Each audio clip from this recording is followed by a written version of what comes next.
Oi, pessoal, esse não é um canal do Positivamente Podcast, mas tem o nosso apoio. Mas para você ter acesso exclusivo a diversos conteúdos, corre para lá. Clica aqui no link que está na descrição e eu espero vocês. Quando você se casou, você já se casou nos moldes cristãos, assim ou não? Então, Você já não seguia tanto? Então, no terceirão, na minha formatura do terceirão, eu pedi para minha mãe pela primeira vez para ir num baile de formatura, porque até então eu nunca tinha ido, desde pequena, né, na igreja.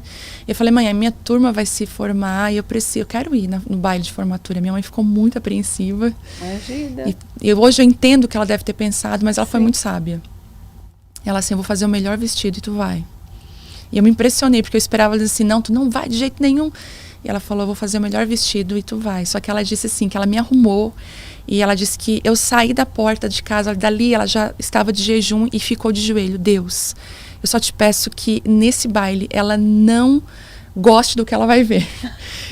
Frustra ela dentro desse baile. Uhum. E nesse baile eu conheci meu marido. E realmente foi tudo muito estranho para mim. E ele me protegeu, Karina. Foi muito engraçado. Olha. Porque como eu era nova no pedaço, os meninos começaram a vir e tal. E teve um menino que estava muito alcoolizado e que começou, vem cá, vou te dar 5 minutos, se tu não ficar com ninguém, tu vai ficar comigo. E eu falei para minhas amigas, o que é que eu faço? E aí, o meu marido... Que idade você tinha nessa época? Eu tinha 18, 19 anos. Aí meu marido, assim, que estava ali, o Telmo, que eu só conhecia, assim, de ouvir falar, ele, assim, me abraçou e falou assim, ela tá comigo, pro rapaz. E ele me abraçou e disse assim, ó, só pra ele te deixar e tu ficar bem. Ó, que técnica boa que ele usou, hein, homem? Só estou te protegendo, não quero nada demais. E ali meu olho brilhou, né? Como aqueles filmes românticos. Parece que tudo ficou em slow motion. E eu fiquei assim, uau, é ele.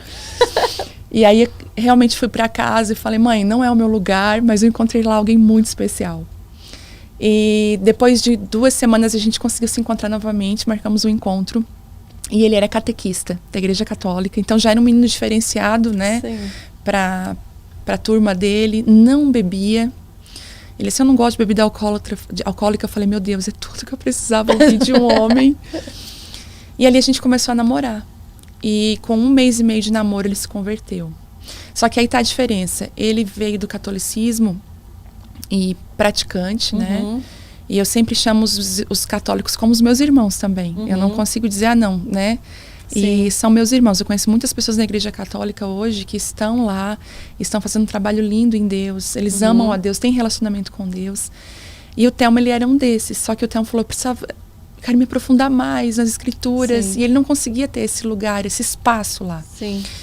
E aí ele se converteu à igreja, e não só à igreja, a Jesus, a um relacionamento real com Deus, não a uma religião. Sim.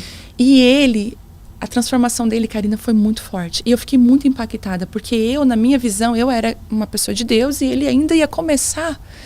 E aquilo me impressionou, porque eu falei, Deus, eu estou muito atrás dele. Foi onde eu descobri, no início do nosso namoro, que eu não tinha um relacionamento com Deus, eu tinha uma religião. Namoramos 3 anos e meio, casamos na igreja, nos guardamos, né? Nesse processo todo nós erramos, mas nós decidimos, nós vamos nos guardar, vamos manter a santidade. Foi muito difícil, foi 1 ano e meio até o casamento, mas conseguimos, casamos. E quando deu 1 ano e meio de casada, a gente começou a ter muitas discussões. E assim, eu vim de uma família que a minha mãe me acordava beijando. Me acordava, às vezes estava assim, a minha mãe, ai filha, acorda e tal. E o meu marido veio de uma família italiana, muito boa, assim, uma família muito, muito querida, mas muito rígida. Naqueles, né, italianos, de uma maneira mais, assim, vamos dizer assim, mais rígida, mais conservadora. E aí a gente começou a chocar, né? E eu disse, tu não é carinhoso, e a gente começou a brigar muito, até que um dia eu tomei uma decisão. Falei, eu não quero mais. Se for pra gente ficar desse jeito, não é... E ele falou assim, não tá bom nem pra mim, nem pra ti. Foi consensual. E nós decidimos nos separar. São aquelas diferenças que parece que a gente discute e tá sempre do mesmo jeito. Exatamente. Né? E aí começou as feridas, aquelas palavras, sabe? A gente era muito imaturo, muito novo. E começamos a nos ferir muito com palavras. E não deu mais. Eu falei, não quero mais. E decidimos, eu saí de casa, foi terrível. Quem já passou por uma separação sabe o que é isso. Você chegou a perguntar para o seu pastor ou para a pastora algum conselho, pedir um conselho nesse momento de decisão? Então, não. Na época, eu falava com algumas pessoas que já cuidavam de mim e elas diziam, tenha paciência, isso vai passar. Mas eu fui com uma expectativa muito grande para o casamento, principalmente para os primeiros anos, né? Nós tínhamos 1 ano e meio. E eu senti a necessidade de avisar a minha mãe. Eu já estava na praia, eu chamei minha mãe e falei, mãe, olha, eu acho que vai acontecer uma coisa, fica tranquila, vai dar tudo certo. Mas acho que então a gente vai se separar. E a minha mãe ficou meio assim, e ela disse assim, não, filha, eu te entendo, não é o nosso desejo, mas seja qual for a tua decisão, eu vou te apoiar.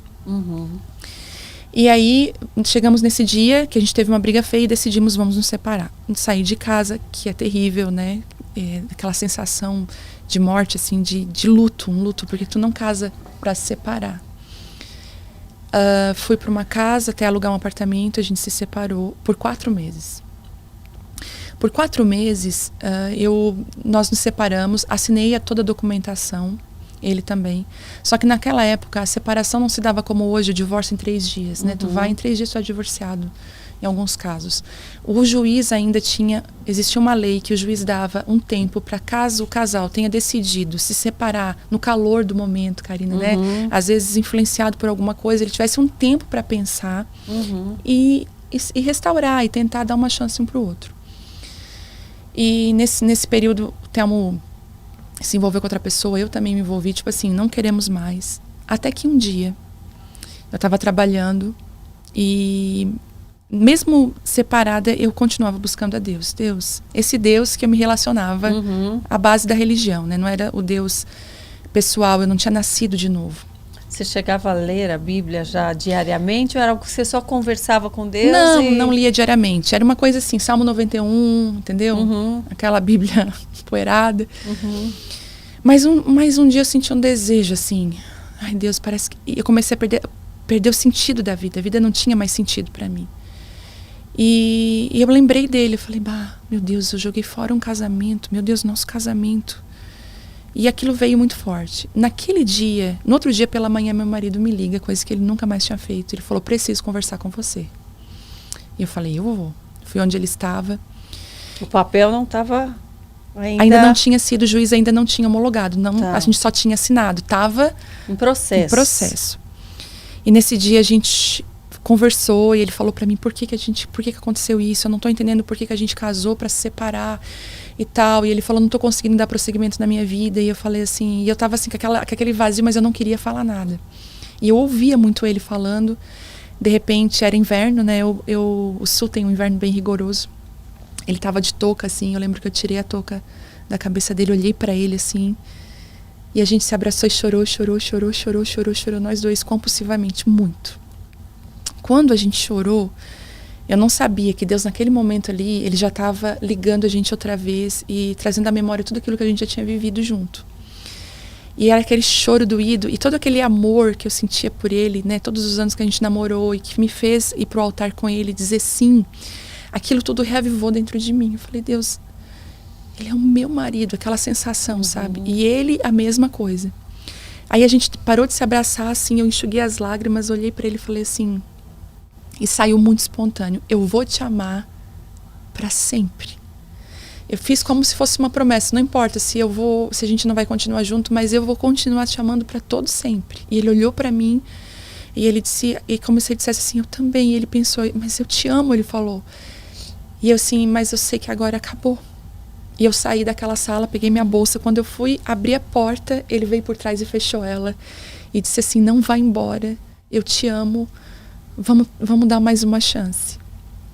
E aí eu olhei para ele e aí eu conheci o Deus da segunda chance, né?